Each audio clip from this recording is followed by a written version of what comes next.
Il y avait un homme qui s'était enrichi grâce au trafic de la drogue. Ses nombreux crimes concernaient essentiellement ses concurrents qu'il n'hésitait pas à tuer. Mais à chaque fois qu'il comparaissait au tribunal, il était toujours innocenté. Son secret ? Il avait un très bon avocat. Ce dernier était capable de convaincre n'importe quel jury de l'innocence de son client, quel que soit le crime dont il était accusé. Après chaque procès remporté, l'avocat exhortait son client d'abandonner ses crimes et de changer. Ce dernier rétorquait « Je te paie pour me défendre, pas pour me conseiller ». Un jour, il fit tuer un homme qui courtisait sa femme. La punition pour ce crime était la réclusion à perpétuité ou la condamnation à mort. Lorsque l'affaire fut appelée devant la cour, il appela son avocat qui, une fois de plus, convaincut le jury de l'innocence de son client.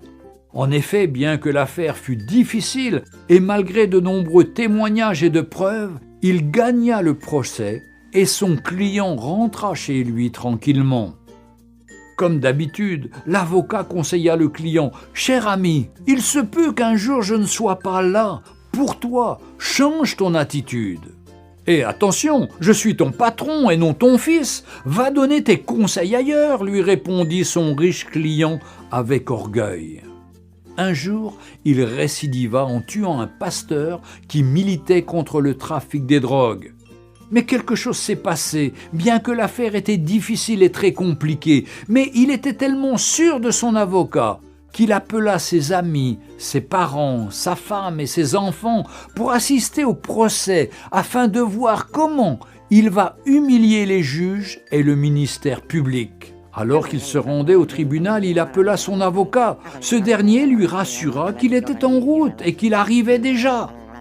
La salle était pleine à craquer et on attendait l'entrée du juge pour le début du procès. Et lorsque l'huissier fit lever l'assistance pour l'entrée du juge président, le trafiquant de drogue fut glacé de constater que c'est son avocat qui est sur le siège du jugement en tant que juge président de la cour. Il n'était plus un avocat, mais un juge.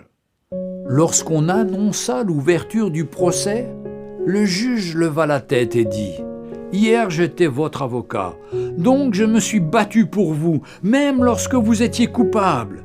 Mais aujourd'hui, je suis un juge et mon jugement doit être équitable. » Les larmes aux yeux, l'homme riche supplia le juge, mais celui-ci lui répondit « Tu as eu ta chance lorsque je te donnais des conseils.